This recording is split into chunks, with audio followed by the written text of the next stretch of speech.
자, 이제 대리권의 제한을 보겠습니다. 37페이지. 자, 대리인의 권한이 제한을 받을 때가 있어요. 제한. 대리권 제한에 관한 조문은 두 조문이에요. 124조 자기계약 쌍방대리 금지. 대리인은 자기계약 쌍방대리를 하면 안 돼요.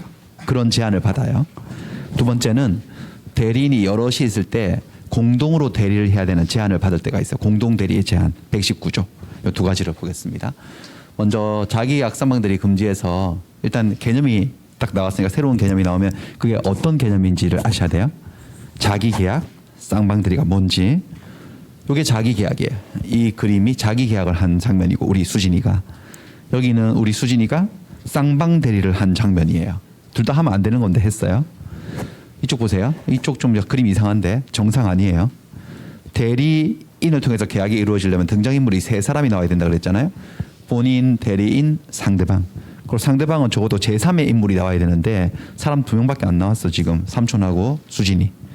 그래서 삼촌이 집을 팔아달라고 대리권을 줬더니 자기한테 팔아놓은 거야. 자기가 매수인이어서 대리인이 본인을 대리하여서 자기 자신하고 계약을 맺은 거지. 법률행위를 맺은 거죠. 그러니까 대리인이 상대방이 되어버린 거예요. 갑을 병이 아니라 갑을 을이 돼 있는 거. 요게 뭐다? 자기 계약. 자기랑 계약했다는 거죠. 요거 하면 안 되죠. 당연히. 하면 안 됩니다. 쌍방대리는 대리인이 본인하고 상대방을 혼자서 동시에 한꺼번에 혼자서 대리한 거야. 보니까 갑은 이 집 좀 팔아줘라고 매도 파는 일을 대리권을 줬어요. 병은 을에게 적당한 집을 하나 사와줘요라고 매수에 관한 대리권을 줬는데 이 대리인이 매도인도 대리하고 매수인도 대리해서 혼자서 북치고 장구치고 계약을 한 거지. 이걸 쌍방대리라고 얘기를 합니다. 대리인은 이것들을 하면 안 됩니다. 하면 안 되는데 했습니다. 수진이는 아까 보셨죠. 등장인물 속에 약간 똘끼가 있다고. 그래서 처음에 삼촌이 대리권을 수여할 때부터 이런 말을 했거든요. 근데 수진아, 이제 시험 이제 막 붙었는데 어려운 일을 시켜서 좀 미안하네. 삼촌이 미안하네 라고 말하니까 수진이가 걱정하지 마요 삼촌. 네, 이거 금방 팔아버릴 수 있어요. 그래가지고 그게 토요일 날 내려가서 대리권을 준 거거든. 점심 사주고 밥 사주고 대리권을 줬는데 그 다음 월요일 날 전화가 걸려옵니다. 이틀 지난 거죠. 그 전화가 삼촌 밥 먹고 있는데 회사 동료랑 밥 먹고 있는데 전화가 와가지고 삼촌 집 팔았어요. 이렇게 계약했다 그런 거예요. 이틀 만에. 이틀도 아니지. 토요일 날 했으니까 하루 만에 계약을 해버린 거죠. 그래서 삼촌이 깜짝 놀래가지고 아니 무슨 집을 하루 만에 파냐 라고 그러니까 제가 금방 판다 그랬잖아요. 그래가지고 삼촌이 내 지금 밥 먹고 있으니까 그러면 계약서 썼을 거 아니야. 계약서를 사진 찍어가지고 카톡으로 좀 보내줄래? 라고 해가지고 밥 먹고 있는데 카톡 하고 와가지고 딱 받아가지고 이렇게 키워서 읽어봤거든. 읽어보다가 다 뿜었어요. 다 뿜어가지고 회사 동료 앞에 막 그 얼굴 다 튀었어. 이제 이렇게 팔아놓은 거야. 매수인. 그러니까 금세 팔았지 하루 만에. 자기가 사버린 거예요. 저 집을. 근데 이렇게 하면 안 된다는 거예요. 자기 계약하면 안 돼요. 왜 자기 계약을 하면 안 되는지 이유를 아셔야 되는데 대리인이어서 그런 거예요. 지금 우리가 하고 있는 이 제목이 뭐냐면은 지금 제4장 챕터 4 제목이 뭐냐면은 법률행위의 대리거든요. 법률행위의 대리예요. 법률행위 안에는 뭐가 들어있죠, 여러분들? 의사 표시가 들어있으니까 의사 표시의 대리예요. 이게 한번 제목을 한번 분석해 볼까? 의사 표시의 대리라고. 그러니까 의사 표시를 대리해 준다는, 대신해 준다는 거예요. 그럼 의사 표시라는 게 뭐냐? 의사 표시는 둘로 나누면은 의사를 결정해서 표시하는 거지. 그거를 대리인이 대신해 주는 거니까 의사의 결정을 누가 한다는 거야? 본인이 직접 한다는 거에 대리인이 한다는 거야. 대리인이 하는 거죠. 그러니까 이 집을 누구에게 얼마에 팔 것인지를 삼촌이 결정해요? 수진이가 결정해요? 수진이가 결정한다는 거죠. 수진이가 결정하는데 그걸 자기한테 판다고? 이 매매라고 하는 것은 매도인하고 매수인이 서로 이해 상반되는 집이 있잖아요. 매도인은 한 푼이라도 더 받고 싶고 매수인은 한 푼이라도 덜 주고 싶은 건데 자기 혼자 이렇게 결정을 한다고? 그럼 이게 좀 말이 안 되는데 이게 지금 이렇게 되면. 그래서 물어보는 거지. 야 3억 어때? 라고 말을 하는 거지. 3억? 그러면 그 말이 상대방이 누군데 자기잖아요. 다시 돌아앉아 원탁 테이블 돌아앉아 3억 원은 좀 비싸네. 2억에 하자. 그러면요. 좋다 2억. 이렇게 되겠지. 그러니까 본인도 대리하고 자기도 뭐 자기가 당사자에서 계약을 하게 되면 본인한테 유리하게 계약을 하지 않고 대리인 자신에게 유리한테 계약을 해서 본인의 이익을 해할 우려가 있다는 거죠. 그래서 금지됐다는 거죠. 금지되는 이유는 아시겠죠? 여기도요. 아니 매도인도 대리하고 매수인도 대리하면 한쪽이랑 편먹고 다른 쪽을 물먹여버릴 수 있잖아. 혼자 의사결정을 해버리니까. 의사결정 권한이 있는 거예요. 대리인은. 그래서 저거 하면 안 되는 거예요. 반면에 여러분 여기서 대리인하고 구별되는 개념으로서 여러분들 사자라고 하는 게 있어요. 사자 아시나? 사자가 뭐죠 여러분들? 심부름꾼 얘기하는 거예요. 사자 저기 30페이지 한번 가볼까요? 30페이지. 사자하고 대리인은 달라요. 우리 어떤 갑이 계약을 할 때 다른 사람의 도움을 받을 때 그 도와주는 사람이 이렇게 수진이처럼 대리인으로서 도와줄 때 하고 사자로서 도와줄 때 도와주는 방식이 다르거든요. 어떻게 다르냐? 사자 같은 경우는 사자는 두 종류의 사자가 있어요. 뭐 있네 사자. 저 뭐라고 돼 있나 여기에? 표시기간의 사자가 있고 전달기간의 사자가 있어요. 그러니까 사자는 단순 심부름꾼이어서 대리인하고는 달리 의사결정을 하진 않아요. 그러니까 본인이 사자를 이용해서 계약을 할 때는 본인 스스로가 의사결정을 내리는 거야. 의사결정은 본인이 하고 사자는 본인을 대신해서 상대방에게 뭐만 해주거나 첫 번째 표시만 해주는 거지. 표시기간인 사자고 그다음에 의사표시 본인이 다 해놓은 것을 상대방에게 전달만 해주는 사자. 얘들은 단순 심부름꾼이죠. 예를 들어서 내가 운동하다가 팔이 부러졌어. 기부스를 해가지고 글을 쓸 수가 없네. 타이핑도 안 되네. 그럼 삼촌이 수진이에게 수진이는 꼭 뭐 수진이 대리니까 어떤 사람에게 부탁을 하는 거죠. 내가 부른 대로 좀 타이핑 좀 해줘. 아니면 글을 좀 써줘.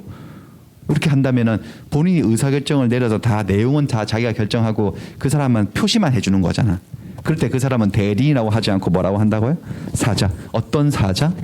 표시기간인 사자고. 그 다음에 이제 다 나왔어. 팔은 다 나와가지고 자기가 써요. 이제 쓰긴 다 썼는데 팔이 낫자마자 다리가 부러졌네. 그 다리 기부스에서 걸을 수가 없어. 그래서 의사표시를 다 해놓고 또 부탁을 하지. 그 사람에 이거 누구 길동이 저기 100번지 살고 있는 홍길동 씨 좀 갖다 주고 와줘 라고 부탁을 하면 그 사람은 단순 사자지. 의사표시는 본인이 다 해놓고 이 사자를 뭐라고 하죠 여러분들? 전달기간이 사자. 그러니까 현실에서 보자면은 옛날에 우체국에 가서 전보 치는 그 시절에 전보 쳐보셨나 혹시? 그래서 저보다 아래쪽은 안 쳐보 저도 안 쳐봤으니까 그 전보 쳤던 그런 세대가들이 계시나 혹시? 전신 기사 뭐 그랬다면서요. 가면 이렇게 불러주면은 거기서 전신 기사가 우체국에 있어가지고 이렇게 쳐줬다면 저도 몰라요. 그거는 그랬다 치면 그러면 부르는 내용은 자기가 알아서 다 불러주고 걔는 타이핑만 해주니까 전신 기사들은 대리인이 아니라 뭐라는 거죠? 사자. 어떤 사자죠? 표시. 집배원 같은 경우는요. 전달기간. 이런 사람들은 대리인이 아니죠. 대리인. 그래서 대리인하고 사자 개념을 살짝 한번 보셨고 다시 돌아가겠습니다. 몇 페이지죠? 37페이지. 그래서 우리 여러분들 사자라고 하는 글자가 달려있는 제일 유명한 단어는 저승사자. 우리 선조들이 말을 되게 정확하게 구사했어요. 의도하진 않았겠지만 저승사자는 심부름꾼 아닌가요? 저승사자는 무슨 일을 하죠? 수명이 다 된 사람 앞에 나타나서 가자. 데려가는 거잖아요. 근데 누구를 데려갈지 자기가 결정하지는 않죠. 본인 따로 있죠. 본인 누구죠? 옥황상제 아니고 염라대왕. 그죠? 염라대왕이 결정하면 걔는 심부름만 하는 거잖아. 진짜로 저승사자는. 근데 만약에 염라대왕이 사자한테 이렇게 말했으면요. 사자 일로 와봐. 내 연말에 모임이 너무 많아가지고 너무 바빠가지고 그러는데 이번에 네가 알아서 노원에서 30명만 잡아와. 네가 알아서 잡아오래. 그게 바로 뭐죠? 대리권을 수여한 거죠. 의사결정 권한을 준 거야. 그럴 때는 그 일을 처리할 때는 걔는 사자예요, 대리인이에요. 그게 대리인하고 사자의 차이예요. 그러니까 얘는 수진이는 대리인이기 때문에 자기가 의사결정 권한이 있어. 삼촌 집을 누구한테 얼마에 팔 것인지를 결정할 권한이 있는데 그걸 자기한테 팔아버리면 되겠냐 이거지. 말이 안 되는 소리지. 그래서 금지. 본인이 이걸 해칠까 봐. 됐어요. 원칙이 그래요. 근데 이 원칙보다는 예외. 자기 계약이나 쌍방대리를 해도 되는 경우가 있어. 예외적 허용. 두 가지가 있는데 첫 번째 뭐 있죠? 본인의 허락. 두 번째 채무의 이행. 이 두 가지 경우는 자기 계약을 해도 돼요. 쌍방대리를 해도 돼요. 일단 조문이 이렇게 생겨 먹었거든요. 그래서 한번 가보겠습니다. 124조 조문을 보시면은 여기 있네. 124조 자기계약 쌍방대리 이렇게 돼 있는데, 자 뭐라고 돼 있는지 한번 읽어보겠습니다. 제가 대리인은 본인의 허락이 없으면 본인을 위하여 자기와 법률행위를 하거나, 이게 뭔데? 자기하고 법률행위 하는 게 자기 계약이죠. 또는 동일한 법률행위에 관하여 당사자 쌍방을 대리하지 못한다. 이게 뭐예요? 쌍방 대리죠. 뭐나 뭐를 하면 안 된다. 자기 계약 쌍방 대리를 해서는 안 된다. 그게 원칙. 그다음에 그러나부터, 이거 예외인 거 아시죠, 여러분들? 그러나 뭐는 할 수 있다. 채무의 이행은 할 수 있다. 할 수 있다는 게 자기 계약의 형태로도 쌍방 대리의 형태로도 할 수 있다는 거지. 예외가 나와 있죠. 근데 예외가 사실 본문에도 하나 나와 있어. 본인의 허락이 없으면 못한다고 돼 있으니까 반대 해석해 보세요. 본인이 허락하면 자기 계약도 할 수 있다. 그러니까 예외가 두 개 나오네. 첫 번째 예외가 뭐죠? 본인의 허락. 두 번째 예외가 뭐죠? 채무의 이행. 이렇게 해서 한번 볼게요. 다시 책을 보시면은 본인이 허락한다는 건 뭐 말 지어내면 되지. 그래서 삼촌이 수진이에게 그렇게 집을 팔아달라고 부탁을 했더니 수진이가 삼촌한테 그런 말을 하네. 근데 삼촌, 이 집 제가 사면 안 돼요? 제가 사면 안 돼요? 저 이상하게 삼촌 집에 어릴 때부터 놀러 올 때부터 이상하게 삼촌 집이 그렇게 좋던데 저한테는 거의 드림하우스인데 제가 살게요. 이렇게 제가 돈 좀 벌어놓은 거 있는데 제가 살게요. 라고 했더니 삼촌이 네가 산다고? 그래? 그럼 네가 사라. 라고 자기 계약을 본인이 뭐 했다는 거죠? 허락을 했어. 자, 자기 계약이 금지되는 이유가 뭐죠? 본인의 이익을 해할까 봐 금지하는 건데 그 본인이 허락을 했어. 그럼 막을 이유가 없는 거지. 이쪽도 양쪽 본인이 허락을 하면요. 혼자서 에이, 처자 당신이 우리를 공평하게 대리해서 중간에서 계약을 공평하게 해줘요. 라고 양쪽이 다 허락했어. 쌍방대리를. 그럼 해도 돼요? 안 돼요? 되죠. 되게 쉽죠. 첫 번째, 본인이 허락하면 할 수 있다. 두 번째가 더 중요하지. 본인이 허락 안 해줘도 할 수 있는 게 있어. 자기 계약을. 그게 뭐라고요? 채무의 이행이라 그래. 채무 이행. 그리고 여러분들 법률 용어 변제라는 말 들어보셨죠, 여러분들? 변제란 말은 우리가 그냥 법 공부 안 해도 들어는 보셨을 거 아니야. 자, 변제라는 말이 뭐냐면 이거예요. 이거 5글자를 2글자를 줄이면 변제라 그러지. 채무를 이행하는 것을 변제라 그래. 자, 이것도 우리의 고정관념을 빨리 깨야 돼요. 변제 이러면 우리가 어떤 느낌이 드냐면 빌린 돈 갚는 거 아니야?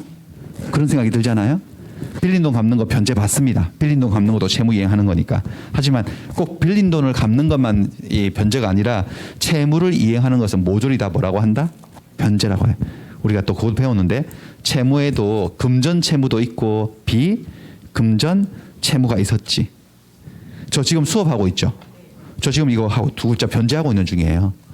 저는 원장님하고 계약을 해가지고 매주 월요일 날 노원 여기 학원 와가지고 오전에 4시간 저녁에 한 4시간 가까이 수업을 할 저한테 뭐가 있는 거죠, 여러분들? 채무가 있어. 이건 금전 채무예요. 비금전 채무예요. 비금전이건 금전이건 어쨌든 채무를 제가 열심히 지금 뭐 하고 있는 중이죠. 예. 그러니까 저는 수업하는 게 변제예요. 그러니까 변제가 단지 돈을 준다 이런 개념을 가지고 있으면 그만큼 사고의 폭이 주는 거야. 물론 빌린 돈을 갚는 것도 변제이죠. 하지만 그 많고 많은 변제 중에 한 형태일 뿐이야. 그게 다인 건 아니고. 그래서 저희 변제. 그래서 변제의 비용 하면 제가 노원까지 오는데 들어가는 비용 변제하러 오는 거니까 기름값 같은 거 톨비 이런 거 그런 거 변제기 이러면은 매주 월요일 이렇게 변제의 기한 뭐 이런 거거든요. 그래서 그렇습니다. 변제는 할 수 있다는 거예요. 자, 변제 어떤 경우냐면 자, 삼촌이 누군가에게 A라는 사람에게 돈을 한 1,000만 원을 빌렸어요. 1,000만 원 채무. 삼촌도 인정해요. 그리고 채무의 변제기가 왔어. 돈 갚을 날짜가 왔어. 그리고 수진이는 삼촌 재산을 포괄적으로 관리하고 있는 재산 관리인이에요. 대리권이 있어 일반적으로. 그러면 이 채무를 이행하는 거는요. 어떻게 아까 뭐였죠? 보존행위였나요? 아니면 이용 계량이었나? 처분이었나? 채무 이행하는 건 보존이었죠. 그러니까 대리인들은 본인을 대리해서 이 기한이 도래한 채무를 변제해버릴 수 있어 없어요? 있지.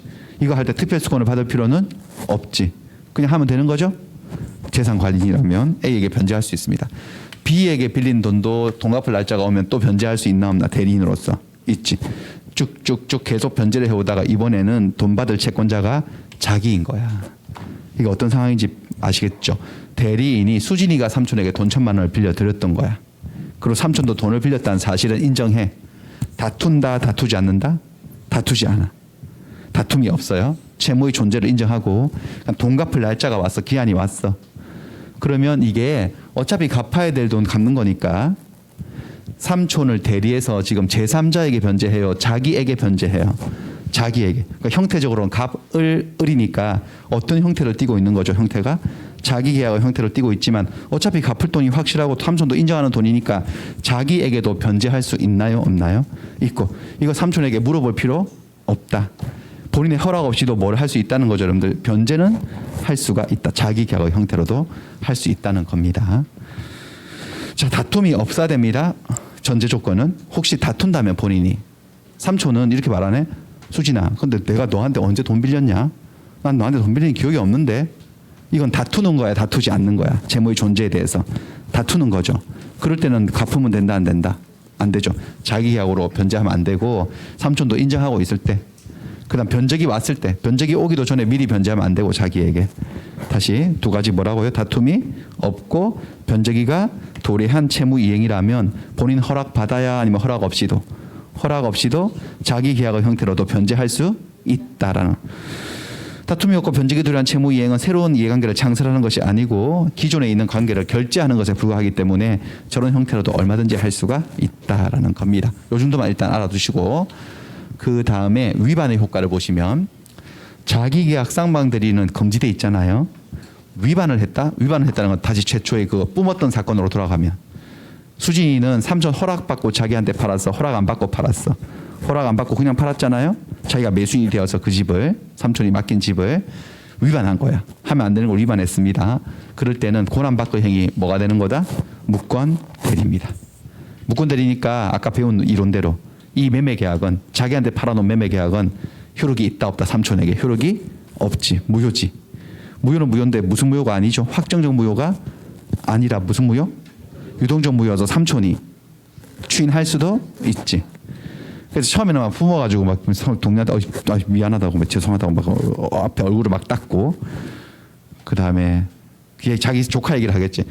조카가 한 명 있는데 이번에 중개사 시험 붙어가지고 일을 하나 맡겼는데 세상에 얘가 어릴 때부터 약간 4차원이었는데 다 커서도 이러네. 한번 봐봐요 이거. 자기한테 팔아놨다고 세상에. 그러니까 막 둘이서 막 웃었어 이제 회사 동료하고. 근데 계약서를 이렇게 들여다 보니까 수진이가 똘끼가 있어서 그렇지 애도 착하거든. 자기한테 유리하게 안 해놓고 공평하게 팔아놓은 거예요. 그래서 삼촌이 그게 마음에 들어서 그 계약 내용이. 그럼 전화를 걸어가지고 수진아 너 어릴 때부터 그러더니 다 커서도 그래가지고 시집은 어떻게 가려고 그러냐 라고 하면서 근데 삼촌이 계약서 읽어보니까 마음에 들던데 이대로 하자 라고 할 수도 있지. 그 무권대리 행위를 삼촌이 뭐 한 거죠? 추인하면 계약은 효력이 생길 수도 있고 이런 스토리예요. 어렵지 않죠 여러분들? 어렵지 않아요. 전혀 어렵다고 생각하시는 게 어렵게 만드는 거 일을. 그게 그 생각이 어렵게 만들지 어렵지 않지 전혀. 문제를 한번 보겠습니다. 문제. 자 9번인가? 9번이요. 갑은 대신 엄청 집중하셔야 됩니다. 수업 시간에 몰입하셔야 됩니다. 집중을 하셔가지고 9번 갑은 자신의 X 토지를 매도하기 위해서 을에게 대리권을 수여했다. 을은 갑의 본인의 허락이 있으면 갑을 대리하여 자기 자신이 X 토지를 매수하는 계약을 체결할 수 있다는데 맞지 않나요? 지금 무슨 계약한 거예요? 지금 뭐 한 거야? 자기 계약. 근데 본인이 허락했으니까 할 수도 있지. 그 다음에 10번 대리인에 대한 본인의 금전 채무가 기한이 도래했다네. 대리인에 대한 본인의 금전 채무 이렇게 말을 했어요. 누가 누구의 돈을 빌렸다는 거야? 말해봐봐. 본인이 대리인에게 돈을 빌렸어서 채무자라는 거죠. 그 채무가 있다는 확인된 거죠. 채무라고 했으니까. 기한도 왔어. 돈 갚을 날짜도. 이때 대리인은 본인의 허락 없이는 그 채무를 변제를 하지 못한다는데 허락 없이도 할 수 있어 없어요? 자, 하게 되면 제3자에게 변제하는 거야? 자기에게 변제하는 거야? 자기가 채권자가 돼서 자기에게 변제하니까 자기 계약의 형태를 띠고 있잖아요. 그래도 해도 돼요? 안 돼요? 이거는요. 해도 되죠. 채무 이행하는 것에 불과하기 때문에 다툼이 없고 변적이 도래야. 됐어요. 이런 거예요. 자, 넘어가고 다시 두 번째 제안 보겠습니다. 두 번째 제안은 공동대리의 제안이에요. 대리인들은 공동 대리의 제한을 받을 때가 있는데 이거는 대리인이 여럿이 있을 때 얘기해요. 수인, 대리인이 수인 여럿이 있을 때. 원칙은 각자 대리가 원칙인데 공동 대리의 제한을 받을 때가 있네. 뭔 소린가? 삼촌이 이 집을 팔아달라고 수진이에게 대리권을 줬지. 근데 수진이가 어리버리 못 팔고 있어요. 이제 갓 붙어가지고 경험도 없어가지고 못 하고 있어요. 그래서 삼촌은 또 한 명의 조카가 떠오른 거죠. 얘는 이름이 준석이에요. 준석이. 얘들은 사촌지간이고 얘는 근데 얘보다 사촌 누나거든. 얘가 사촌 동생이고. 근데 얘는 몇 년 전에 붙었어. 27회 때 붙었나? 그랬습니다. 제 마음대로 지어내는 거지 뭐. 그때 붙어가지고 어린 애가 벌써 현업을 하고 있는데 엄청 잘 나가요. 똑똑하게 생겼잖아요. 얘가 야무지고. 그래가지고 엄청 잘 나가네. 그래가지고 얘한테 다시 전화를 걸어서 준석아, 이 수진이 누나가 이번에 시험 붙어가지고 수진이 누나한테 한번 시켜봤는데 내가 볼 때 영 아니다. 역시 믿을 건 준석이 너밖에 없다. 삼촌 집 좀 팔아줘 부탁해 라고 하니까 문제 없죠 하고 딱 대리권 수여 받은 거야. 그러면은 이 집을 파는 건에 대해서 대리인이 한 명 있어요, 두 명 있어요? 두 명. 이렇게 여러 명의 대리인이 있을 때 얘들이 삼촌을 대리해서 계약을 진행하는 방식의 문제인 거야. 자, 원칙은 어떻게 하는 게 원칙이라고 되어 있습니까, 여러분들? 각자 하는 게 원칙이야. 각자. 그러니까 얘들 대리인들이 서로 상의할 필요도 없고 만날 필요도 없어. 알아서 하면 돼 그냥 각자. 그게 원칙인데 예외적으로 어떻게 해야 되는 경우도 있다는 거죠. 공동으로 해야 되는 경우도 있어요. 각자 한다는 것은 의사결정을 각자 한다는 거거든. 의사결정을. 그러니까 근데 각자 하는 게 원칙인데 일단 조문을 한번 보고 갈게요. 119조. 119조를 보시면 제목이 뭡니까? 공동대리가 아니고 뭐예요? 각자 대리. 왜 원칙을 적어놨거든. 근데 그러나가 있어. 그러나 이유와 예외지. 원칙은 본문은 대리인이 수인인 때 여럿일 때는 각자가 본인을 대리하는 게 원칙이에요. 그러나 법률 또는 수권 행위에서 다르게 정한 바가 있을 때는 그러하지 아니하다 이렇게 되는데 그러하지 아니하다. 자, 그러하지 아니하다라는 말은 앞에 문장을 가서 그 문장을 반대로 읽으면 되는 거죠. 앞에 문장의 원칙이 뭐였는데? 각자가 본인을 대리한다. 그러하지 아니하다는 말은 각자가 대리할 수가 없다. 각자 대리 못하는 게 무슨 대리다? 공동 대리, 공동으로 하라는 거지. 뭘 각자 하고 뭘 공동으로 하라는 거냐? 의사결정을 이런 거죠. 자, 각자 대리는 원칙인데 보세요. 각자 대리는 각자 하는 게 원칙이어서 편하긴 한데 몸이 가볍고 편하긴 한데 위험성도 있어요. 각자 한다는 것은 을이 갑의 집을 파는 매매 계약을 진행할 때 또 다른 대리인 병하고 상의할 필요가 없다. 그래서 병도 을하고 상의할 필요가 없는 거죠. 그 무슨 위험성이 있냐면은 이중매매가 될 가능성이 있어요. 잘못해버리면. 을은 갑을 대리해서 A하고 매매 계약을 했는데 그 시간대에 병도 갑을 대리해서 B하고 또 이 매매 계약을 진행할 수도 있잖아요. 그러면은 매매 계약이 두 건이 돼버린 거지. 두 개의 매매 계약은 소유권은 하나밖에 없는데 집이 한 채니까. 그러니까 갑은 A에 대해서도 소유권 이전에 의무가 발생한 거고 계약은. 이중매매를 해도 계약은 유효하거든 둘 다. 그럼 B에게도 소유권 이전 의무가 발생했는데 소유권이 하나밖에 없으니까 한쪽에게 이행하면 다른 쪽에게는 이행 불능 사태가 생겨서 법적 책임을 져야 되는 거예요. 곤란해질 수도 있는 거죠. 이렇게 각자 하게 되면. 그래서 삼촌이 준석이한테 대리권을 수여할 때 수진이도 불러 앉혔어요. 이렇게 수진이 너 와봐 해서 둘을 불러 앉혀놓고 이제 니도 둘 다 삼촌 대리인인데 원래 각자 하는 게 원칙이지만 각자 하게 되면 삼촌이 이렇게 곤란한 지경에 빠질 수도 있으니까 각자 하지 마. 각자 하지 말고 요 어떤 누구한테 팔 것인지 얼마에 팔 것인지 서로 상의해서 결정해 라고 제한을 걸어버릴 수 있죠. 그러면 각자 못하게 돼요. 각자 못하고 어떻게 해야 된다는 거죠. 이제는요. 삼촌을 공동으로 대리해야 된다. 근데 왜 공동 대리를 제한이라 부르냐면 여러분들 의사결정을 혼자 결정하는 게 편해요. 다른 사람하고 상의하는 게 편해요. 혼자 결정하는 게 편하니까 공동 대리를 하게 되면 그만큼 제한을 족쇄를 걸리는 거지 이렇게. 그래서 공동 대리 제한이라 부르는 거예요. 됐어요. 뭐 이 정도예요 지금.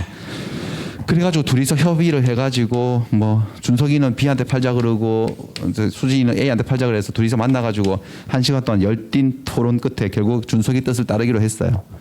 의사결정을 그렇게 하기로 했어. 얘한테 안 팔고 얘한테 계약하기로. 그러면 이게 공동의 의사결정을 내리는 거지. 아시겠죠?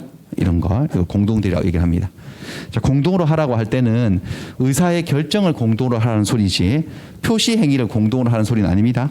그러니까 둘이 상의해서 결정하면 되는 거지 계약서 쓰러 갈 때 표시하러 갈 때는 누가 한 명이 대표로 가도 상관없습니다. 그렇죠? 표시 행위마저 공동으로 하게 되면은 약간 텔레토비처럼 되거든요. 텔레토비 애들 아시나? 표시 행위를 공동으로 하고 다니는 짜증나는 애들이잖아요. 아이 좋아? 아이 좋아? 아이 좋아? 4번씩 하고 똑같은 말 4번씩 하고 돌아다니는 애들. 그렇게 할 필요 없고 그러니까 둘이서 뭐 셋이서 공동의 의사결정을 내리게 되면 의사결정만 공동으로 되었으면은 표시를 하는 것은 누구 한 명이 가서 해도 상관은 없다. 막 그런 겁니다. 이것도 그냥 이런 것을 공동대리 제한이라고 한다라는 겁니다. 문제가 어떻게 나왔는지 확인해 볼게요. 11번. 대리인이 여럿이 있을 때에는 법률이나 수권행위에서 달리 정하지 않았다면 공동으로 본인을 대리한다. 이렇게 돼 있네. X죠. 뭐라고 말해야 되죠? 각자가 본인을 대리한다. 그게 O죠. 그래서 X가 되겠습니다. 다시 이제 대리권의 소멸 파트로 갈게요. 자, 대리권이 영원한 건 아닐 거 아니겠어요? 영원한 게 어디 있어 세상에. 대리권은 언젠가 사라지겠지. 대리권이 사라지는 원인이 두 조문에 할당돼 있거든요. 127조하고 128조. 127조는 공통적 소멸 사유예요. 그 대리권이 임의 대리권이든 법정 대리권이든 127조 사유로 소멸해요. 총 4가지 이렇게. 그다음에 임의 대리권의 추가적인 특유한 소멸 사유가 2가지가 더 있어요. 그래서 조문을 확인을 살짝 해보면 조문은 127조. 자, 대리권의 소멸 사유 이렇게 돼 있는데 대리권은 다음 각 호의 어느 하나에 해당하는 사유가 있으면 소멸한대. 그래서 총 몇 개가 사유가 나오냐면은 본인의 사망 하나, 대리인의 사망, 대리인의 성년 후원 개시, 대리인의 파산. 총 몇 개죠? 4개. 총 4개. 자, 본인은 사유가 하나밖에 없어요. 이거를 이상하게 읽어가지고 이걸 묶어가지고 여러분들 본인도 엮어가지고 성년 후원 개시 파산까지도 대리권 소멸 사유라고 생각하시는 분이 있는데 아니요. 본인의 사유는 뭐밖에 없다고요? 사망. 대리인의 사유가 사성파 이렇게 3가지예요. 사성파. 근데 127조는 이 대리권이 임의 대리권인지 아니면 법정 대리권인지를 한정을 하고 있지 않죠. 그래서 그 대리권이 본인의 의사에 의해서 발생한 임의 대리권이든 법률의 규정에서 발생한 법정 대리권이든 수진이의 대리권이든 애 엄마의 대리권이든 이런 사유가 생기면 대리권은 소멸한다. 공동 소멸 사유. 응? 자, 그다음에 좀 이따 그 책으로 다시 볼 거야. 그다음 플러스 임의 대리의 추가적인 소멸 사유예요. 여기 128조는 아까 살짝 보셨지. 자, 법률 행위에 의해서 수여된 대리권. 다시 한번 질문 집중하셨는지. 법률 행위로 수여된 대리권 무슨 대리권? 임의 대리권 아니면 법정 대리권? 임의 대리권. 그 수여하는 행위를 뭐라 그러더라? 4글자로 수권 행위. 그 임의 대리권 얘기하는 거지. 자, 임의 대리권 같은 경우는 전조의 경우 외에도 전조 127조 4가지 사유로 소멸하는 건 기본이고 플러스 그 원인된 법률 관계가 끝이 나면 임의 대리권은 소멸한다. 그래서 아까 전에 제가 원인된 법률 관계 설명드린 거잖아. 대리권 수의 원인된 법률 관계는 계약이지 계약. 아까 무슨 계약을 예를 들었더라? 위임 계약. 그 위임 사무가 끝이 나면 그러니까 수진이가 맡은 일을 깔끔하게 다 끝내버리면 그 대리권은 뭐 하는 거다? 소멸하는 거지. 그렇잖아요? 근데 그 원인된 법률 관계가 종료되기 전에 그 일 다 마쳤어 안 마쳤어? 다 안 마쳤는데 본인이 수권 행위를 뭐 했다고요? 철회했다고. 그럴 때도 갔다가 뭔데? 그때도 대리권은 소멸한다. 그러니까 임의 대리권 소멸 사유는 2가지가 더 나왔네. 하나가 뭐죠? 원인된 법률 관계의 종료. 2번째가 수권 행위의 철회. 2번째가 다시 한번 볼까요? 법률 관계가 종료되기 전에 수권 행위를 철회했다. 삼촌한테 급하게 전화가 걸려왔어요. 한 목요일쯤인가? 수진아, 집 계약했냐? 라고 했더니 수진이가 아니요, 아직 못했죠. 집이 금방 그렇게 팔리나? 못했어요. 그리고 계약을 했으면 삼촌한테 연락을 드렸겠죠. 라고 하니까 삼촌이 다급한 목소리로 팔지 마, 계약하지 마. 이렇게 된 거야. 수진이가 왜요? 그러니까 삼촌이 본사에 올라와서 한 3, 4일 했는데 삼촌이 일을 한 3, 4일 시켜보더니 다시 내려가래 그냥. 부산으로 필요 없대. 다시 부산으로 내려가서 그 집을 팔 일이 없어졌다는 거지. 그래서 수권 행위를 뭐 하고 있는 거죠? 철회. 그러면 그 대리권은 뭐 하는 거다? 소멸하는 거다. 요거를 정리해 놓은 게 책이다 이거예요. 별것도 아니고 책. 자, 공통 소멸 사유 총 몇 개? 4개. 본인의 사망. 본인은 사망밖에 없어요. 본인의 성년 후견 개시, 본인의 파산은 대리권 소멸 사유가 아닙니다. 본인 사유는 하나밖에 없어요. 사망. 그다음 대리인의 사성파. 한번 생각해봐요. 본인이 삼촌이 죽거나 애가 불행히도 죽었어. 그럼 대리인이 대리권을 행사할 일이 있어 없어요? 없지. 그럼 대리인 스스로가 죽었어. 그것도 대리권 없어지는 거고. 이건 육체적인 사망이지만 성년 후견 개시는 정신적 사망이죠. 사람이 정신이 나갔다는 거잖아요. 공식적으로. 그 대리권 소멸이에요. 자기 몸 정신도 못 가누는 판에 누구를 대리를 해. 누구 신세 망치게. 그다음에 파산은 경제적인 사망 아닌가요? 육체적 사망, 정신적 사망, 경제적 사망이에요.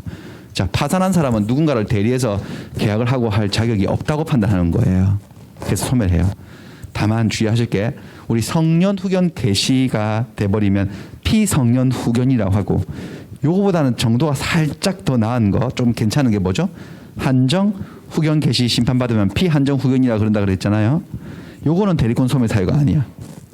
그러니까 얘들이 수진이나 엄마가 피성년 후견인이 되었을 때 대리권이 소멸하는 것이지 피한정 후견인 가지고는 대리권 소멸하지 않는다. 그리고 단순 암기 이 정도는. 자, 그다음에 여기 원인된 법률관계 임의대리 특유한 소멸 사유로서 일 맡긴 일을 완전히 깔끔하게 끝내면 대리권 소멸. 안 끝냈어도 뭐 하면 숙군행위를 뭐 하면요 철회하면 소멸. 요렇게. 저 문제 한번 보죠. 문제 어떻게 나오는지. 자, 12번. 12번 문제를 틀리시는 분들은 지금 이렇게 주의를 드렸는데도 틀리는 분들은 주의 집중력이 떨어지는 거죠. 수업을 열심히 안 들으시는 분들인데 볼까요? 12번. 본인의 사망, 성년 후견 개시, 파산은 대리권의 소멸 사유다. 라고 말하면 O다 X다? X죠. 명백히 X죠. 뭐 때문에 X예요? 성년 후견 개시, 파산은 빠져야지. 그쵸?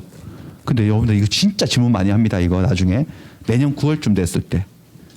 9월이면 내일 모레 시험인데 그때도 몰라가지고 왜 이러냐고 이거 소멸 사유 맞지 않냐고 막 질문하는데 요거 본인의 사유는 뭐밖에 없다고요? 본인의 사망밖에 없어요. 자, 그 다음에 13번 대리인이 한정 후견 심판을 받았어. 저거 대리권 소멸 사유인가? 아니죠. 한정 후견은 아니고 뭐죠? 성년 후견. 성년 후견이 더 센 거거든. 상태가 안 좋은 거거든. 그 다음에 숙군행위 철회한 거. 대리권 줬다가 거두는 거. 얘는 임의 대리권하고 법정 대리권의 공통적인 소멸 원인이라네. 저게 공통인가 저게? 저건 어느 대리권에만 소멸하는 원인이지? 임의 대리권 뿐이지. 법정 대리권은 애당초 숙군행위로 생긴 거 아니잖아요. 그러니까 법정 대리권하고 관계 없는 거지. 그래서 틀렸습니다. 여기까지 해서 첫 번째 법률관계 대리권을 보셨어요. 자, 그 다음에는 38페이지로 갑니다. 38페이지로 가서 대리행위로 갈게요. 대리행위는 대리인이 본인을 대신해서 본인 이름으로 한 법률행위를 말합니다. 뭐 어려운 거 아니고 그러니까 수진이가 삼촌 집 팔아먹고 계약한 거, 또 학원 가가지고 삼촌 이름으로 등록시켜 드린 거, 이런 것들을 뭐라 한다고 대리행위라고 합니다. 여기 논점은 3개. 로마자 좀 한번 볼까요? 첫 번째 뭐다? 현명주의. 현명을 해야 된다는 원칙. 두 번째 대리행위의 하자. 대리행위의 하자가 있나 없나는 대리인 표준을 결정한다는 그 대원칙. 그 다음에 세 번째 3 내려가면 대리인의 능력 이렇게 있습니다. 이렇게 3가지입니다. 자, 보죠. 현명주의부터. 현명은 자, 대리인이 대리행위를 할 때는 의사표시는 대리인이 하고 있지 자기 자신이 하는 거예요. 결정해서. 하지만 그게 자기를 위한 게 아니고 본인을 삼촌을 위한 것임을 상대방에게 밝히는 것.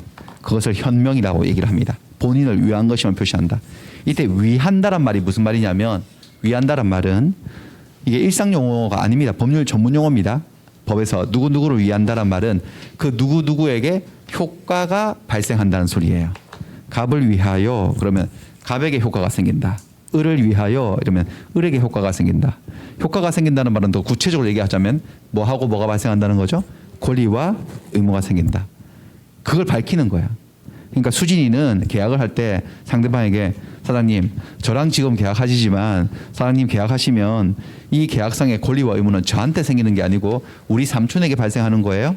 우리 삼촌에게 소유권 넘겨달라고 할 권리 취득하시고 삼촌에게 돈 주셔야 되는 거예요.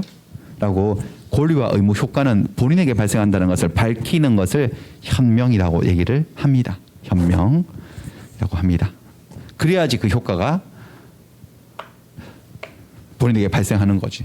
114조를 다시 한번 제가 아까 보신 조문이지만 다시 한번 보여드리면은 이 부분이죠.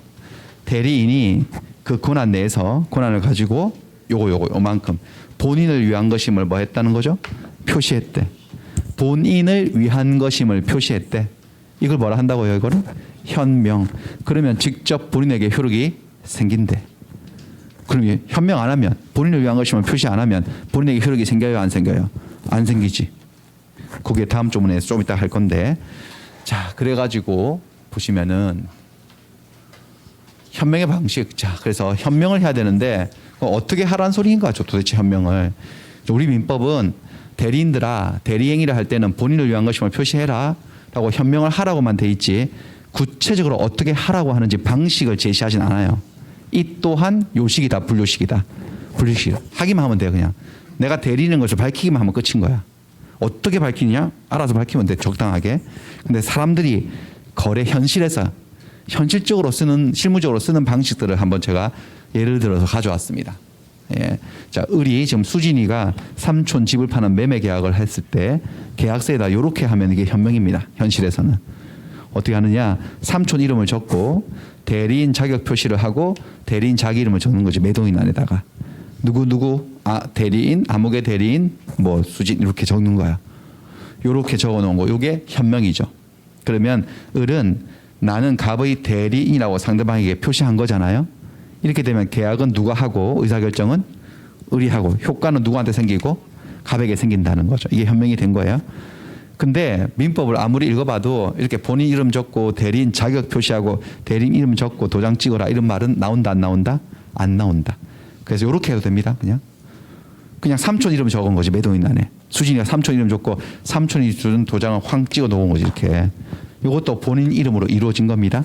이것도 현명이 된 거고. 그다음에 이렇게 한 사건도 있었어요. 이렇게 할 필요는 굳이 없는데 아슬아슬하게. 이거는 여기하고 차이가 뭐죠? 본인 이름이 나왔어, 안 나왔어요? 안 나왔지만 다행히도 을 앞에 뭐라고 적어놨죠, 여러분들? 대리인이라고 적어놨기 때문에 얘가 대리인이라는 사실을 알아요, 몰라요? 상대방이 알고 정황상 본인이 갑이라는 것을 알게 된다면 이것도 현명이 된 거로 인정을 합니다. 뭐 굳이 이렇게 할 필요는 없지만 그런 사건이 하나 있었죠. 이렇게 써도 계약서를 이렇게 해도 전부 다 현명이 된 거예요. 그럼 이 계약은 갑에게 효과가 기속되어서 갑에게 권리와 의무를 발생을 시킨다라는 겁니다. 그런데 이렇건 다 현명이 된 거기 때문에 시험에 잘 안 물어봅니다. 사고 터진 게 아니잖아요. 사고 터진 걸 물어보지. 현명하지 않은 경우 115조. 자, 이 계약서 한번 보세요. 황당하게 해놓고 갔죠, 또 수진이가. 계약서 매도인 안에 누구 이름만 적혀 있죠? 대리인 자기 이름만 적어놨어. 본인 이름 없어, 지금 삼촌 이름. 그리고 을 앞에 대리인 자격 표시는요, 없어. 그러니까 그냥 자기 이름만 적어놨으니까 누가 봐도 매도인이 누구라고 적혀 있는 거예요? 을이라고. 이건 현명을 한 거다, 안 한 거다. 이렇게 해놓으면 이 계약의 효과는 누구한테 생기냐? 실제로 을은 대리인이었는데 대리할 의사가 있었는데 저렇게 약간 실수한 거지. 그러니까 그럴 때 딱 보니까 여기 정리된 거 보니까 원칙과 예외가 있네. 원칙 예외가 있으니까 115조가 어떻게 생겨먹었을지 예상이 되시죠, 여러분들? 115조는 뭐로 연결되어 있을까? 두 문장이 그러나로 연결되어 있겠죠. 앞에 게 뭐다? 본문, 뒤에 게 단서. 그렇게 되어 있습니다. 한번 가볼게요. 115조 제목은 본인을 위한 것임을 표시하지 아니한 행위. 다르게 표현해봐요. 좀 뭐야? 현명하지 아니한 행위. 현명 안 하면 어떻게 되냐? 자, 그러나 보이시나요? 그러나 중간에 그러나 보이시죠? 앞에 게 원칙이니까 원칙 본문부터 읽어보실까? 대리인이 본인을 위한 것임을 표시하지 아니한 때에는 그 의사표시는 자기를 위한 것으로 본다 이렇게 되죠. 자기가 누군데? 대리인 얘기야. 위한다는 말이 무슨 말이죠? 해석해봐요. 대리인에게 효과가 생긴다. 효과가 생긴다는 말을 더 구체적으로 얘기하면 권리와 의무가 생기는 거지. 그럼 아까 전에 계약서를 그렇게 쓰고 가버렸으면 매도인이 수진이가 매도인 돼버리는 거야. 그럼 수진이가 소유권을 넘겨줄 의무가 수진이한테 생겨버리고 매매대금 받을 권리가 수진이한테 발생해버린다는 거예요. 자기 의도하고 다르게. 그게 원칙. 근데 예외가 있어요. 여기 예외. 예외도 한번 읽을까요? 그러나 상대방이 대리인으로서 한 것임을 알았거나 알 수 있었을 때에는 전조 제1항의 규정을 준용한다. 알았거나 알 수 있었다. 이거 한번 배우셨죠, 여러분들? 알았어. 알았다는 거 뭐죠? 악이. 알 수 있었다는 것은 몰랐다는 거죠. 몰랐는데 주의했더라면 알 수가 있었다. 선의 인점에 뭐가 있다? 과실이 있다. 그러면 전조 제1항의 규정을 준용한대. 전조가 뭔데? 115조의 전조는 114조겠지. 앞전 그 1항이 뭔데? 1항은 현명이 된 경우였어, 안 된 경우였어? 114조 제1항. 현명이 된 거죠. 그러니까 누구에게 효과가 생기는 건데? 본인에게. 자, 원칙 예외 딱 같이 이걸 정리해 놓은 게 다 교과서들이에요. 그냥 길게 부풀려 놔가지고 엄청 길게 풀어놓은 게 별것도 아닌 내용을. 자, 대리인이 현명 안 하고 자기 이름으로 실수로 이렇게 했어. 실수든 뭐든 일단 표시했으면 책임지는 게 원칙이니까 의사표시는 대리인 자신을 위한 것으로 뭐 한다고요? 본다. 그럼 대리인은 돈 받을 권리 생기고 소유권 남기줄 의무가 대리인에게 생겨버리는 거지. 그러나 예외 본인에게 효과가 생기는 경우도 있어 없어? 저렇게 했어도 있지. 언제? 상대방이 이 사람이 지금 대리인으로서 이 계약을 한 것임을 뭐 했거나 알았거나 알 수 있었을 때. 알았거나 알 수 있었을 때. 알았거나 알 수 있었다. 어떻게 알았을까? 계약서에 저렇게 적어버렸는데 위임장이에요. 위임장. 뭐냐면은 수진이가 제일 먼저 병을 만나가지고 했던 일이 가방에서 주섬주섬 위임장을 꺼내서 아까 그 위임장 있죠? 그거 보여준 거야. 상대방은 위임장 읽고 협상을 시작한 거지. 위임장을 읽는 순간 끝난 거 아닙니까? 상대방은 요 처자가 갑의 대리인 삼촌 대리인으로서 삼촌 집을 팔러왔다는 사실을 위임장을 읽음으로써 알았어 몰랐어? 또는 뭐죠? 알 수 있었지. 그러니까 이거는 끝난 거 현명이 실질적으로 이루어졌다고 봐야지 어떻게 보면 그 행동으로. 그리고 계약을 했어요. 계약을 해가지고 계약서 쓰고 서로 다음에 또 봅시다 하고 헤어졌어요. 헤어지고 사람을 돌려보내놓고 이제 혼자서 남아서 계약서를 검토하다가 씩 웃습니다. 이 처자 실수하셨네.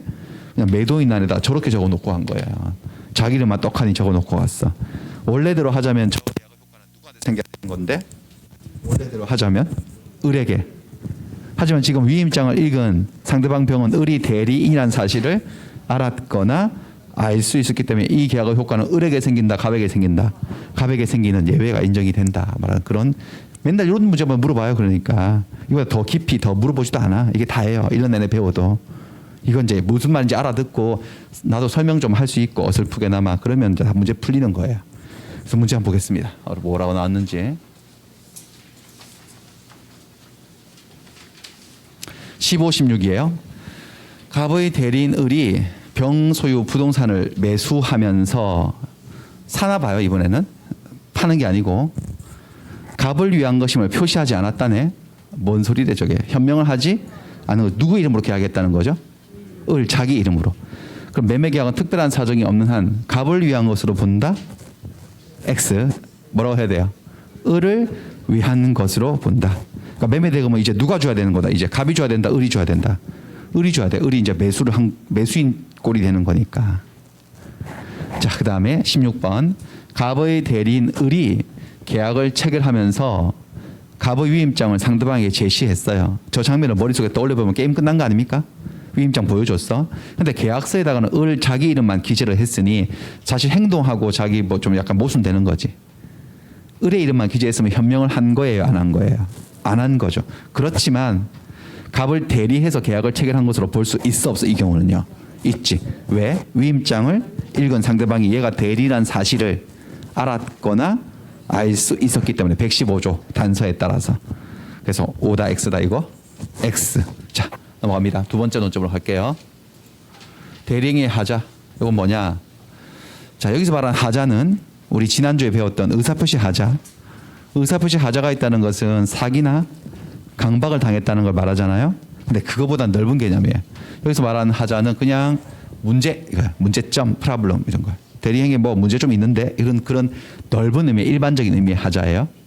그게 하자가 있나 없나를 누구를 기준으로 결정해야 되느냐. 왜냐하면 상대방은 한 명밖에 없지만 이쪽 라인은 사람이 두 명이 있잖아. 본인하고 대리인.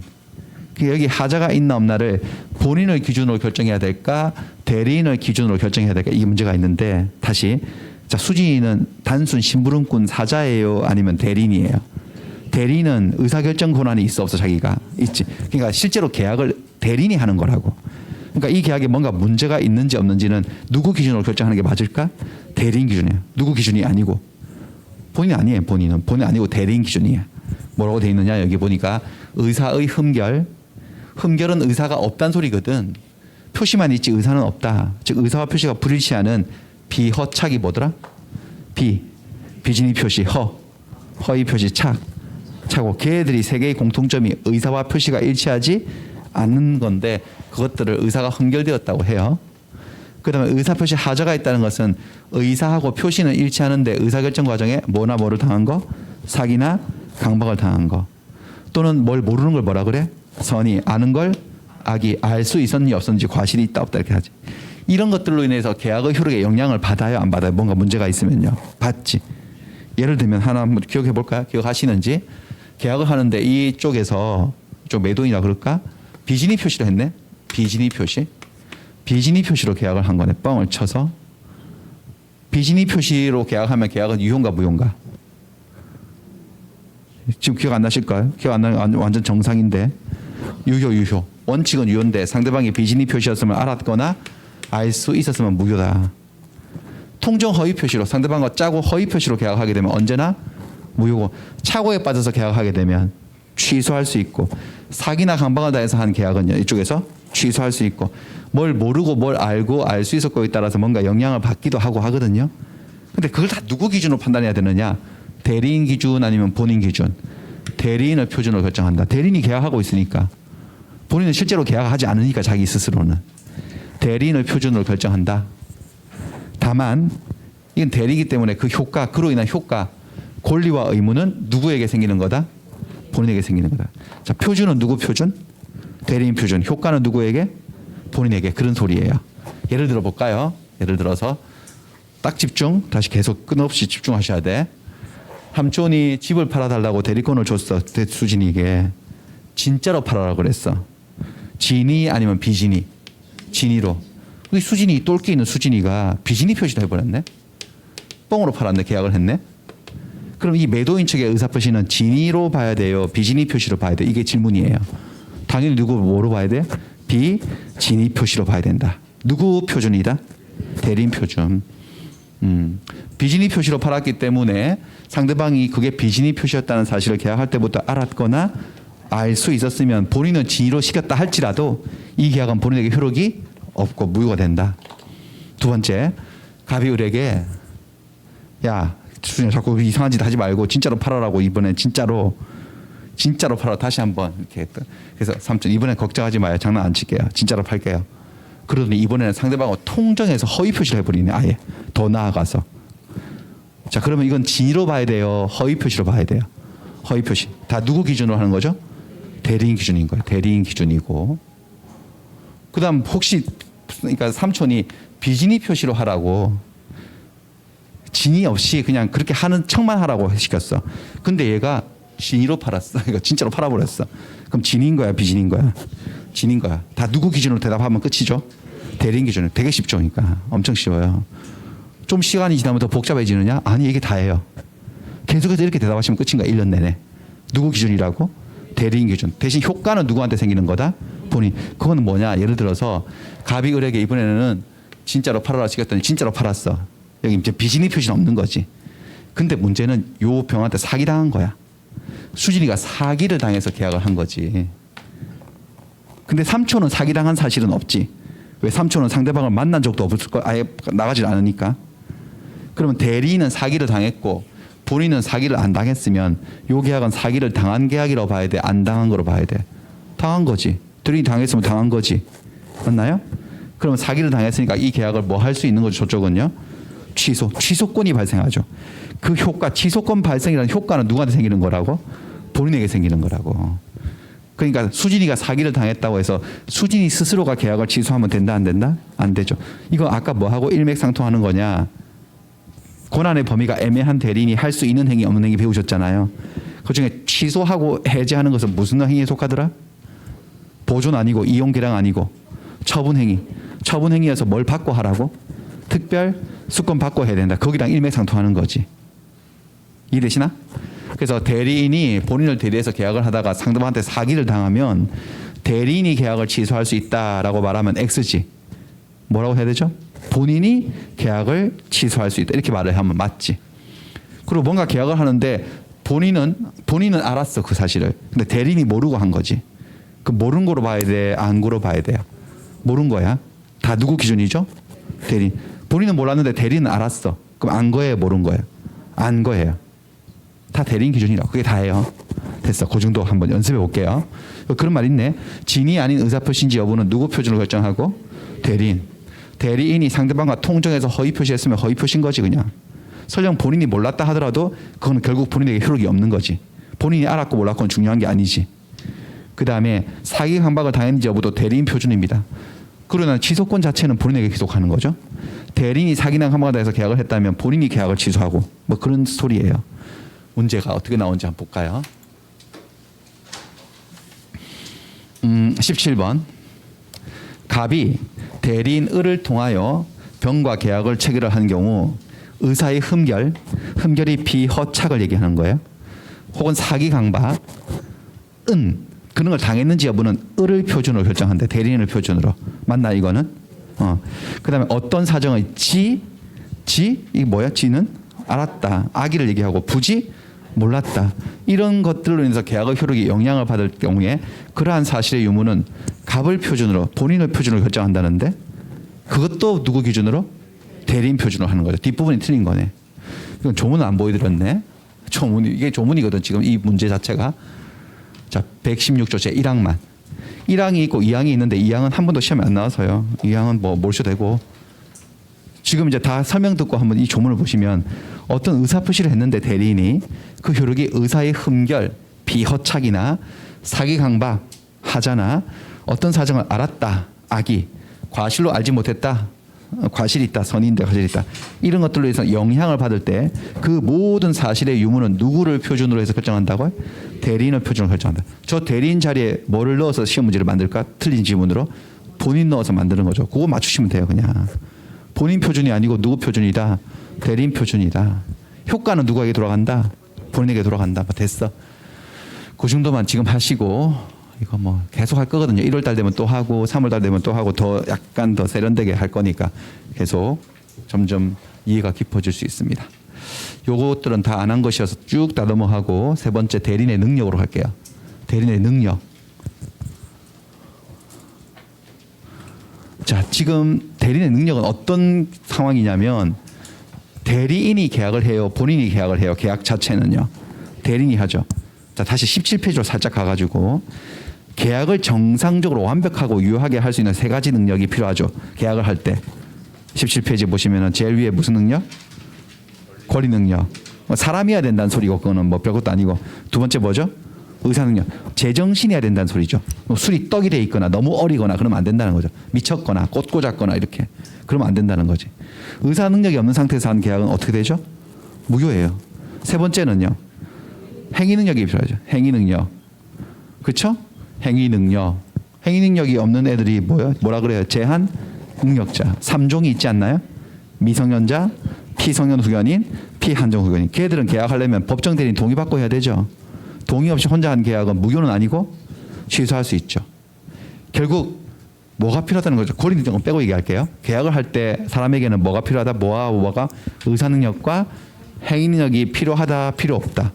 필요하다. 그렇죠? 그런데 117조에는 이상한 말을 하고 있어요. 민법제 117조로 한번 가볼게요. 뭐라고 되어 있느냐. 대리인의 행위 능력 이렇게 되어 있어요. 한번 읽으시죠. 대리인은 행위 능력자임을 요하지 않는데 뭐는 필요 없대. 그러니까 행위 능력은 필요 없대. 뭐만 있으면 된다는 거지. 의사 능력만 있으면 되죠. 그 순간 계약을 하는 순간 그러니까 수진이가 삼촌을 대리해서 계약을 하는 순간 의사 능력만 있으면 돼. 뭐 만취해가지고 필름아웃 돼 있다 이러면 안 된다는 건데 그것만 있으면 행위 능력이 없는 사람이어도 상관이 없다는 거예요. 미피피들 있잖아요. 걔들도 누군가를 대리해서 계약을 할 수 있다는 거예요, 없다는 거? 있다는 거고. 대리인들이 제한 능력자였다는 걸 이유로 대리 행위를 취소할 수가 없다는 거네. 행위 능력자임을 요하지 않기 때문에 그 얘기를 좀 해보겠습니다. 자, 보시면은 대리인의 능력. 자, 그렇지만 뭐 대리 행위든 뭐든 계약을 하는 거니까 적어도 의사 능력은 필요합니다. 의사 능력 없는 자가 한 대리 행위.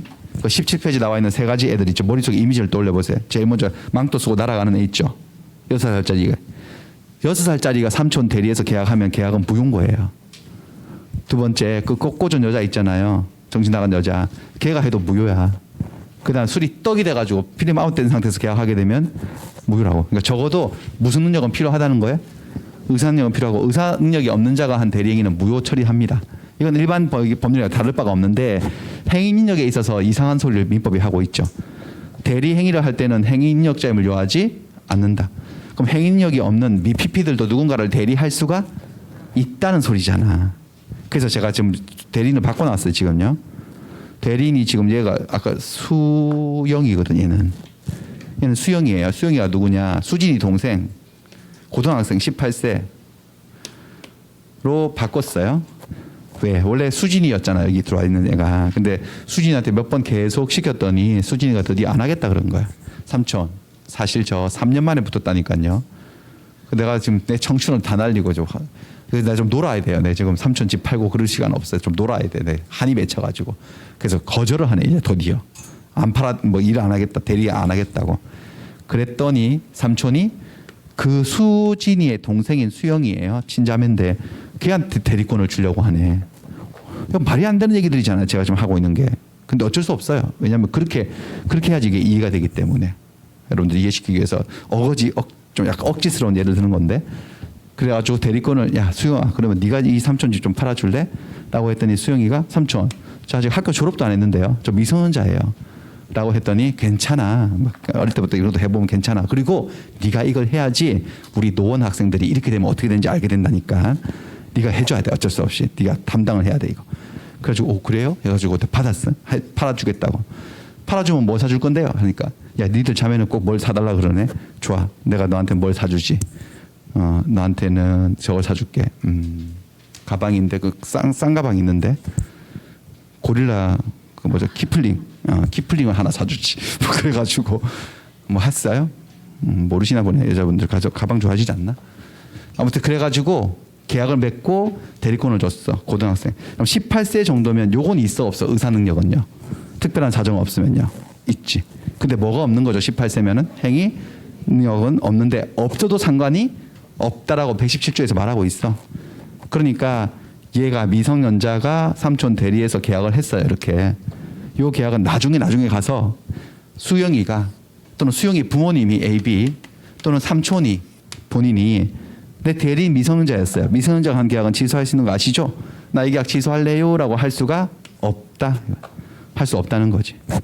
왜? 대리인은 행위력자일 필요가 애당초 없으니까. 미성년자가 해도 된다 안 된다? 된다. 미성년자였음을 이유로 취소할 수가 없다는 거죠. 얘도 취소 안 되고 본인도 취소 안 되고 이 부모님들도 취소 안 돼요. 여기서 억지로 그냥 막 단순히 외우는 게 아니고 왜 이렇게 만들어놨을까? 왜 이렇게 만들어놨을까? 좀 이게 대리 행위가 아니라 일반적인 법률이라면 미성년자가 부모님 동의 없이 단독으로 한 계약은 취소할 수 있다고 배우셨잖아. 그걸 취소할 수 있도록 만들어 놓은 게 누구를 보호하려는 거죠? 상대방을 보호하려는 거야? 미성년자를 보호하려고 하는 거야? 미성년자 제한 능력자들은 아무래도 능력이 좀 떨어지니까 계약을 자기들이 혼자 하게 되면 자기들한테 유리할까 불리할까? 일반적으로 불리하지. 그래서 그 계약을 뭐 할 수 있도록 해서요. 취소해서 무효로 엎어버릴 수 있도록. 무효가 되면 아직 이행하기 전이면 이행할 필요가 없고 이행됐으면 다시 돌려받을 수도 있고. 다시 미성년자가 부모님 동의 없이 한 계약은 뭐 할 수 있는데 그걸 왜 그렇게 만들어내냐고. 우리 민법이 미성년자들을 뭐 하려고요? 보호하려고. 상대방 보호할 생각은 없어요. 눈꽃망울도 없어요. 미성년자 보호하려고 하는 거예요. 상대방이 해를 입어도. 그런데 얘는 미성년자가 계약했는데도 취소할 수 있대, 취소할 수 없대. 없대. 이 경우는. 그럼 이 대리 행위에 있어서는 미성년자를 보호해야 한다는 민법의 그 어떤 이념을 포기한 걸까? 미성년자를 이제 버린 걸까? 전혀 아니지. 머리를 확 굴려보세요. 이게 뭐 어떤 상황인지. 이거는 대리 행위잖아요. 대리 행위. 이 계약의 효과는 수영이한테 생겨요? 삼촌한테 생겨요? 삼촌한테. 100% 삼촌한테. 수영이한테 오는 건 하나도 없어. 제로. 그러니까 수영이가 어설픈 의사결정을 해가지고 형편없이 계약해서 손해를 입어도 수영이가 손해를 입어, 삼촌이 손해를 입어. 삼촌이 손해를 입으니 저 계약을 취소 못하게 해도 수영이한테는 피해가 1도 없는 거지. 이해되시나? 그럼 삼촌은 피해를 봐도 되나? 되지. 싸지. 왜? 내가 그 수영이한테 대리권을 줬으니까 자기 책임이지 그거는. 어떤 원리인지 아시겠죠 여러분들? 그래서 누군가를 대리해서 계약을 할 때는 어차피 그 대리 행위는 자기에게 오는 게 아니고 본인에게 효과가 돌아가는 거니까 제한력자들이 해도 상관이 없고 본인이 제한력자에게 대리권 줬으면 된 거다. 본인이 자기 스스로 또 아는 책임이니까 그거는. 하지만 적어도 무슨 능력은 있어야 된다는 소리? 의사는 그 미친 상태에서 하게 되면 그건 너무 심하지 않냐 이거지. 그 정도는 능력은 있어야 된다. 이렇게 이해를 하시라는 거예요. 이해되셨음? 이해가 안 되는 게 또 기적적인 일 아닙니까? 이렇게 설명드렸는데 이해를 못 하겠네. 이렇게 하시는 건 더 이상하지. 됐어요. 자, 그다음에 요거 하나, 요거 하고 이건 어떨까요? 이거 좀 이해하셨는지 다시 테스트. 수영이가요. 이 건물은 X 건물이고 삼촌이 맡긴 이건 X 건물이고 수영이한테도 집이 한 채 있네. 우리 그림미법에 나오는 애들은 대체적으로 애들이 부자예요. 어린 애들도 다 집이 있어. 집이 한 채 있다 치고 자기 집이야 이거는. 이거를 팔아요. 이거를 매매. 수영이가 을이 정하고 매매를 해요. 이 매매를 할 때하고 이 매매를 할 때하고 수영이의 태도가 같아야 달라요. 행동 방식이. 이건 대리행위잖아. 누구 이름으로 하는 거죠? 갑의 이름으로 하는 거지. 효과가 누구한테 돌아가요? 갑에게. 요거는 자기 집 하는 거죠. 누구 이름으로 할까? 자기 이름으로 하는 거지. 이 효과는 누구한테 돌아가는 거야? 자기한테. 이건 대리행위가 아니잖아. 요거를 매매를 할 때는 부모님 동의를 받아야 돼, 안 받아야 돼? 이 원리 아시겠어요, 여러분들? 부모님 동의 받고 해야 돼. 부모님 동의, 법정 대리 동의 없이 미성년자가 계약을 했어? 요 계약은 부모님이 취소시켜 버릴 수 있어, 없어요? 수영이 스스로도 취소할 수 있어. 이 계약은 부모님도 수영이도 삼촌도 다 취소가 안 된다니까. 이건 대리행위니까 취소가 안 되는 거고, 요건 대리행위가 아니니까 취소가 돼야 하는 거고. 이거 이해되셨어? 응. 못했어요. 이 정도 할게요. 이 정도 하고 문제를 보겠습니다. 요거 내용하고 비슷한 게 여기 있는데 위임계약 얘기인데 그건 다음에 또 하기로 하고. 그래서 문제를 볼까요? 20번. 의사 능력이 없는 대리인의 대리행위는 무효라네. 의사 능력이 없는 의사 무력 상태에서 한 대리행위는 무효. 맞죠? 자, 여기서 내가 혹시 의사 능력이 뭔지 모르겠다. 그러면 이제 저기 기초 강의를 좀 들으셔가지고 좀 들으셔야 돼. 그러니까 저게 시험에 의사 능력이 뭔지 이게 집중적으로 물어보는 문제는 안 나오는데 의사 능력을 당연히 뭔지 알고 있다고 생각하고 문제를 내버리는 거예요. 그러니까 앞에 걸 좀 들으셔야 되고 무효 맞고. 미성년자인 을이 갑을 대리해서 계약을 체결했어. 미성년자면 뭐가 없는 애들이죠? 행위 능력이 없죠.